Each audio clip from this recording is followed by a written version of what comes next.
IPL 2024-ৰ প্ৰথম 21খন খেলৰ সূচী ঘোষণা কৰা হৈছে। অহা 22 মাৰ্চৰ পৰা IPL-ৰ খেলসমূহ আৰম্ভ হ'ব।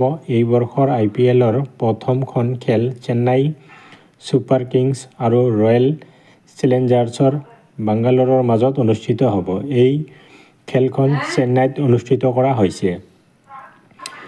জানিব পৰা মতে, দেশৰ সাধাৰণ নিৰ্বাচনৰ পাছত IPL-ৰ পৰৱৰ্তী খেলসমূহ অনুষ্ঠিত কৰা হ'ব। মন কৰিবলগীয়া যে এতিয়া ঘোষণা হোৱা IPL-ৰ সূচীয়ে অসমলৈ সুখবৰ আনিছে, কিয়নো গুৱাহাটীৰ বৰ্ষাপাৰাত ষ্টেডিয়ামতো 2024ৰ IPL খেলৰ আয়োজন কৰা হ'ব।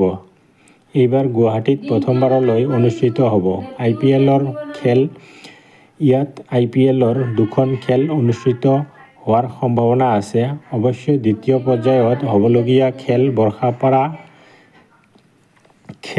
বৰ্ষাপাৰাত খেলা হ'ব। যিহেতু ৰাজস্থান ৰয়েলছৰ দ্বিতীয় ঘৰুৱা খেলপথাৰ বৰ্ষাপাৰা ষ্টেডিয়ামত, সেয়েহে ইয়াত কেইখনমান IPL-ৰ মেচ অনুষ্ঠিত হ'ব। উল্লেখ্য যে 10খন চহৰত প্ৰথম পৰ্যায়ৰ খেলসমূহ খেলা হ'ব।